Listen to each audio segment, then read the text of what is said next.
Good evening. Welcome to ONV, a healthy conversation.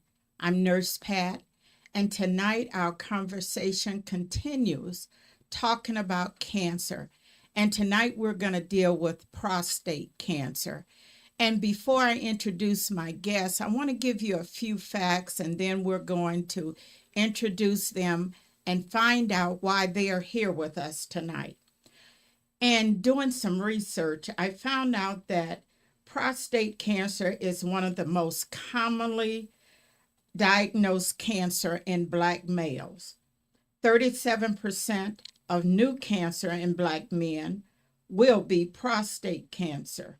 68% increased risk of getting prostate cancer is if it runs in the family. Black men are more likely than any other race to have aggressive and late stage prostate cancer. 2 times more likely to die from prostate cancer than most other men. Up to 96% survival rate if prostate cancer is caught early enough. And right now I'm going to turn to you and let my guests introduce themselves to you, and we will start our conversation. My name is Charles Corey. I'm a Fort Wayne native. I'm 55 years old.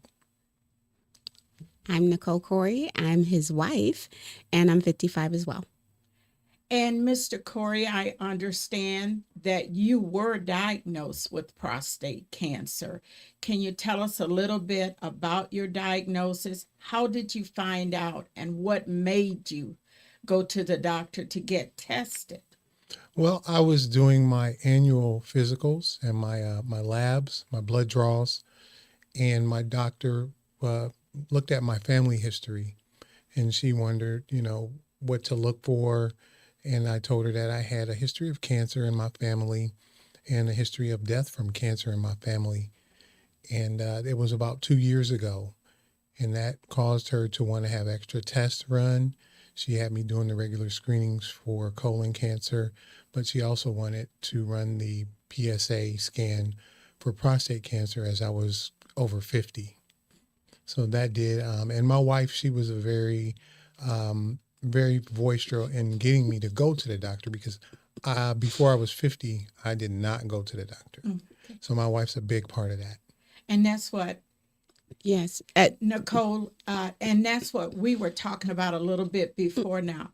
It's something about, well, I can say Black men. I don't know if it's all men, but Black men do not like the word doctor. Yes. So how much persuasion did it take for you to get him to even start going to the doctor? A lot of, we had multiple conversations. He's a hardworking man, and he believed that if it wasn't broke, don't fix it.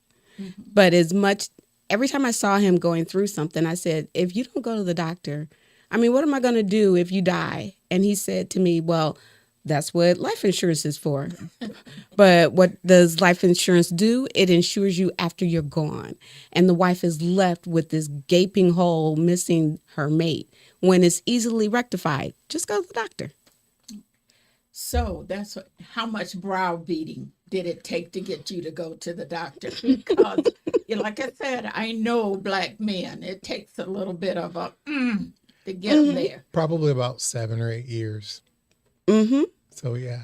We've been married for 15 years. So, yeah, about 7 or 8 years. I did go to the doctor beforehand, but I just felt from my first few visits that the doctors were not providing me. They weren't seeing to my issues. They were just saying, here, try this medication or take these and then come back in 6 weeks or come back in 3 months or 4 months or whatever the case may be. So I just didn't think that they were looking at my problems. Okay. But once we found a doctor that I saw actually cared, I was more consistent. Right. Now, I heard you say they did a PSA. Yeah. Mm-hmm. And I do know that is the test they use to diagnose prostate cancer. Now, is that a blood test? Yes, that is a blood test. And when your numbers are elevated, that's when they do the further testing. Yes. Yes. Yes. My numbers came in. I think my first testing was around a 4, and that's what made them want to watch it. So they had me testing about every 90 days. And in the 90-day period, it elevated from Wow. there, and she referred me to a urologist. Now, for those people out there that don't know what a prostate is, do you mind telling us what a prostate is? I'm not too sure that I can tell you what I think it is because I had mine taken out. Okay. Yeah, the prostate is an organ or a gland that sits right underneath your bladder. I think they called it a sphincter, a natural sphincter. So it actually will act as a sphincter that will hold your urine. And I don't know what else it does. I don't know what other function it performs. And at this juncture, it just I don't know what other process it does in your body, but it sits right under your bladder. It goes, your urethra runs through it, and it runs out through your penis. And that's being a nurse, and I do know a little bit about what it is. Not being a man, but I know that a lot of men fail to get checked because they think that it interfere with their sexuality as far as having relations with their wife, their partner, that kind of thing. They feel like that, I can't do that because I am no longer the person that I was to my mate. So, Mrs. Corey, how did you feel when you found out that he had prostate cancer? For me, it was just another thing that we just had to completely take care of. My grandfather died of prostate cancer. I knew it needed to be taken care of immediately. I didn't waste any time in being worried about it. I said, okay, we have these choices.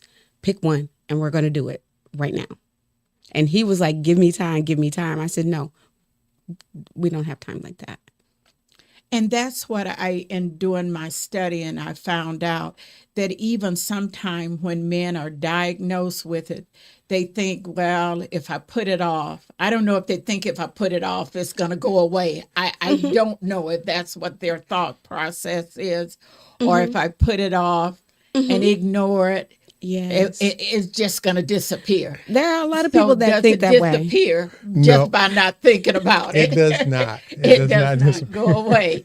So did you have to have surgery, or were there other treatments that you were able to do? I had two options. The two options that were given to me, one was chemotherapy, which was a radiation treatment, which was to shrink the prostate with radiation, which would ultimately kill it. And then the other option was to have surgery and have it removed, which is called a prostatectomy, radical prostatectomy. And the benefits, and that's what I needed time for, was to research, because I'm a college student and I like to research. I wanted to research which two would be of better benefit in the long run going forward. One of them would have the option of maybe reoccurring, or maybe the cancer could come back and spread from that process, and the other one would just totally just remove it, the whole prostate itself. Okay. So and which one did you decide? I went with the prostatectomy and had it removed. Okay. You didn't go with it just because, though. Okay. That was a lot of pushing. Sounds like somebody was in there going, this is what Oh, yeah. Yeah. He considered it. They gave him the information, and I said, okay, the one way you can kill a snake is to cut off the head. So surgery, they're going to remove everything. Just kill it off at the head. Don't wait on it and get some type of radiation, and it may come back and affect you later. I didn't want to take that chance. And so I pushed a lot for just removing it. And what was it like, your recovery, time with that? Were you down for? And I asked that question because I'm sure there's somebody Oh, yeah. either listening or wondering, okay, now if I go, how long am I going to be down? What are going to be the long-term effects of this? So what Yeah. was your recovery The time? recovery for both processes was basically the same. It was like 4 to 6 weeks was the maximum recovery period. But the 2 weeks, the first 2 weeks was the hardest with a catheter. I've never had one before, and that was the hardest part of it, was having a catheter inserted, and that was just the hardest part I had to go through. That was like, oh, please get this thing out of me. And then after I got through that, it was just the weightlifting restrictions and just getting back to Kegels, learning how to control my urine flow again and strengthening my pelvic floor muscle so I could, control my bladder, because that's what the prostate did. It actually held the flow of urine so that you could not, urinate on yourself. So yeah, that really was the two things that was the hardest of it. And then after that 6 weeks, I was able to go back to just a normal, after the therapy, we had therapy as far as the Kegels, that was a therapy. And then also there was other therapy with my urologist, penile therapy is what they called that. And just trying to get back to a regular lifestyle. Okay. And some of those therapies are, they're lifelong therapies that you'll do depending upon, and for everybody it's different. And it's just, just depends on the person. Okay. And as a wife, the caregiver in this essence, what was it like for you being that caregiver? Well, Charles is a person, he's never one to lay down and to just be in pain and wallow in it. It was harder for me to give him his due, to allow him to become healthier at his own speed, because I'm like, no, sit down, don't do it, don't move. And he's like, I'm moving, I'm taking care of this. He's always, whatever he has to do. If he was the one that would lay down and cry about being in pain, then I know something was seriously wrong. But with him, he's like, I'm okay, I'm fine, let's just get through it. The toughest time I think that we had was when he had the catheter, and him allowing me to help him, because he's extremely independent and respecting his space and not forcing myself on him. As women, we try to, we want to support our man. We don't want him to be in pain. So we're rushing in to do this, that, and the other. And he's like, I have this. Let me have this. Let me do this for me. And it was always respecting that. Okay. Now, I don't know your setup of your house or anything, but now, do you have stairs? And if so, was it an issue getting up and down the stairs? Yeah, we do have stairs, but we can basically live on the main level. So the upstairs is like bedrooms that our bedrooms on the main level. So we did not have to go up and down the stairs, and the garage is on the main level. So the only reason I would go downstairs would be in the pool table or the man space. But yeah, with the catheter, going up and down the stairs was an issue. But after a while, I got used to it. Other than that, there was no issue after the first week after the surgery, after the process. Now, restrictions. What restrictions did you have? Because I'm sure, again, somebody's out there going, well, can I drive my car? Can I take a shower? And all these things they're thinking. So what kind of restrictions were put on you with that? I think 24 hours was the basic restrictions for showering, driving a car because you're under anesthetic. And then you had surgical wounds with dressing. So just the shower was the main thing. And then driving the car was also another restriction.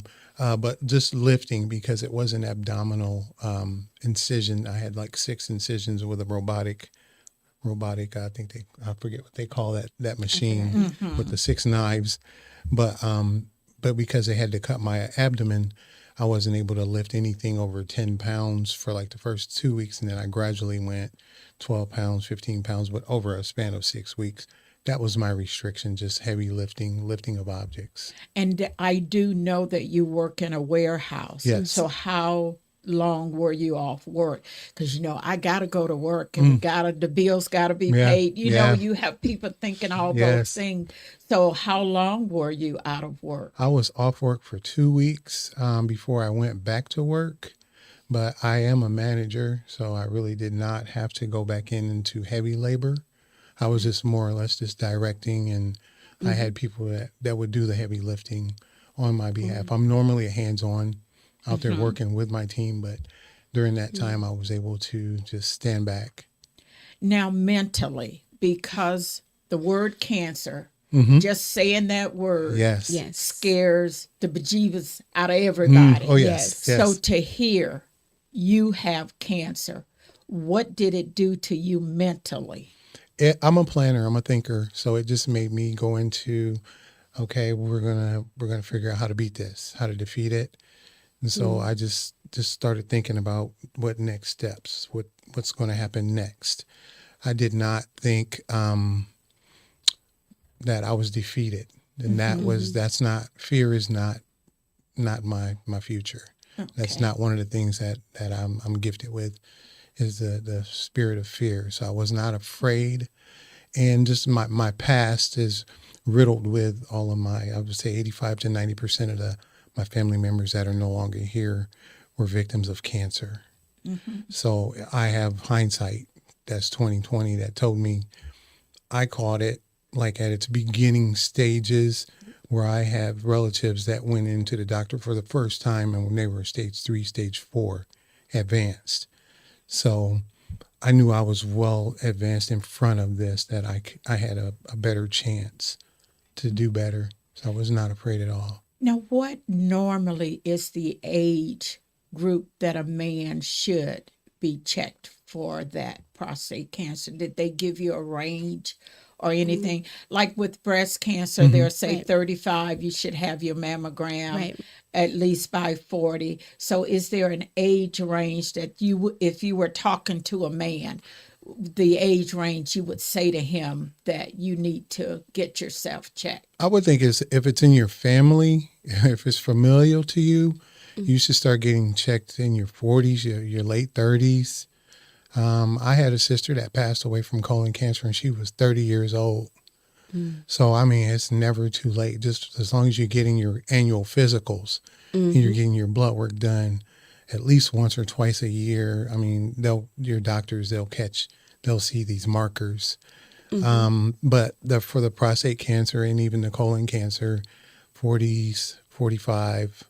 I mean, you should definitely be getting everything checked out by the time you're 50. Okay. Now speak to our Black men. Speak to them. Tell them what they need to do now. We are unique. Yes, indeed. This cancer is definitely attacking us at a rate higher than any other race of people. And it will come and get you. It will metastasize. It will get in your blood. It will spread to other parts of your body. It will turn into bone cancer. It will turn into tumors in your brain. It will put tumors in your lungs. It will cause you to just all your body, your organs to just shut down, and you will just die. I mean, if you value your life, if you value your kids and your grandkids, your quality of life, I would recommend that you just take care of yourself. Look forward and look toward a better way of just doing things and going to see your doctor, listening to the people around you. Encourage the young ones around you. Encourage your neighbors. Encourage the people you work with, the people you worship with, and tell them, if I can do it, you can do it. It's not something to be scared of going to the doctors. It's not something to be scared of telling your story. I mean, you may lose something. You may lose a part of yourself, but it's well worth it in the end, because the quality of life is worth more than anything when it comes to it as you get older, if you're up and able to do things. And now what would you say to the men out there that may be seeing this, that is going through it right now? because you've been through it, Mm-hmm. you've overcome, and you're sitting here. Right. How could you encourage the man that just found out or is just now entering those steps that you have gone through? I would say keep your head up, Mm-hmm. trust in God, pray. He's a healer. He has all healing power in his hands, and pray that he sends you to the right doctors and that the doctors are able to guide and guide you in a way that will help you best. And don't be afraid, Right. because you can overcome this. You can get past this. You can get through this, and you'll have a better life on the other side of it. Right. Yeah, nothing is unto death. Now, Nicole, as the wife, Yes, the ma'am. caregiver, Mm-hmm. the soulmate, Yes. speak to those other women out there that are dealing with that with their husbands or their boyfriends or their significant other that are Baby. that are now going where you've been. Yeah, for those women that are with a mate that you're having difficulty in getting him to actually go see the doctor, I understand that. I encourage you to keep talking to him in a language that he understands. Be respectful. Be mindful of who you're dealing with. If he's not someone that will take you directly saying you got to go, then find a way to feed him the medicine that he will receive, meaning sweeten it up a little bit.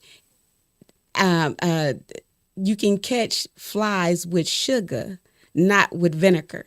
So make certain that you present it in a way that he will receive. Explain to him that I want you here with me, not I don't want to bury you. So let's talk about what's going on. Let's go through these different measures that the doctors have presented to you, and then have a conscious decision between the two of you. Don't just demand, because he's definitely not going to listen if you just put your foot down. Now I have a son. When you say the word doctor, the Lord first have thing mercy. he hear is death sentence. No. Because they're going to shoot him with a needle. No. That's just it. No. That's it. I'm not going to name that son, but I do have one of those. No. And so I appreciate, because that son also has a wife who Amen. tries to encourage. Why don't you just go to the doctor? Nah, I'll be all right. Why don't you go to, do you hear that? And Yes. he's laying there. On their deathbed. Yeah. On their deathbed. But he does not want to go to the doctor. So I hope he's watching tonight Yeah. and has listened to what the two of you have said, because not only encouraging him, but encouraging especially our Black men out there Yeah. who feels like that if I don't know, Mm-hmm. I'm all right. That Yes. yeah, It doesn't go away just because you don't go. It doesn't go away just because you don't know. Right. And it's not going to go away that if you find out and ignore it, That it's is not so going to true. go away. That is so true. Ignoring it is not going to make it go away. So I hope tonight that there's somebody out there that's listening and that heard what you both had to say. Maybe that person that does fear, well, my uncle, my dad, my cousin, or somebody, but if I don't go, I won't know. Right. But you realize, and I liked when Nicole said, he said life insurance. Life insurance doesn't help It does not. until you're gone, number Right. one. That's right. Right. And then when you're gone, That doesn't replace doesn't them. replace that person, does not No, it replace does them not. at all. You Right. know, you might live, some people live better because they have they think, but that Materially, I know they will live better, they but do, but emotionally, they don't. it's not. So no, and you think about all the things that you leave behind. Right. Most of you, your wife, your children, Yes. your Yes. grandchildren, Yes. family members that Right. you leave behind, and there's no recovery for Right. some people. There's a with hole that. that's left in that relationship. When men, not just men, everyone has their prolific beliefs where they believe that if I don't know what's going on, it doesn't affect me. If I do know what's going on, I can't afford to take care of it. Well, there are different measures out there, different insurances that can assist you to pay for what you need. Yes, healthcare is expensive, but death is even more so. I agree 100%. Yes, it is. And to those of you out there, again, I want to thank Mr. and Mrs. Corey Thank for you. coming on, sharing their story with us tonight, Yes. because there is somebody out there that needs to hear this. Yes. And I hope that they've heard this and they will take heed to what was Yes. said here tonight. Yes. And I want to let the public know that there are organizations out there. The American Cancer Society Yes. is there for you. Yes. They Yes. are there. And I do know that they are there to provide any assistance and anything any questions that you have, Yeah. 24 hours a day. Yep. If you go to www.cancer.org, Yeah. you can find where you need to go. You can ask questions. There's an 800 number on their website that if you called at midnight, somebody, it's not going to be a voice mail. It's going to be a person live online that is going to answer that call and give you some directions and listen to you. So please, please reach out. Right. Reach out. That is so And awesome. if you have more questions for us, please feel free to reach out to ONV. And if the answers that we don't have, we will try to get them for you. And again, thank you to our listeners out there tonight.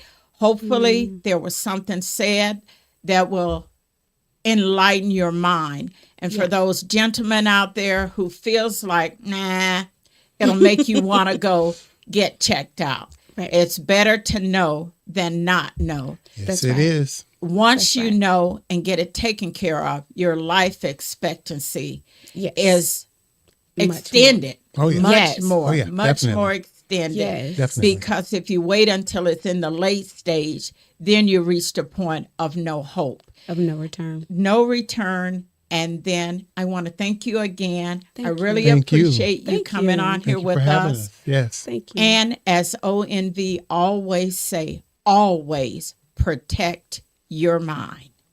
Thank you. Thank you.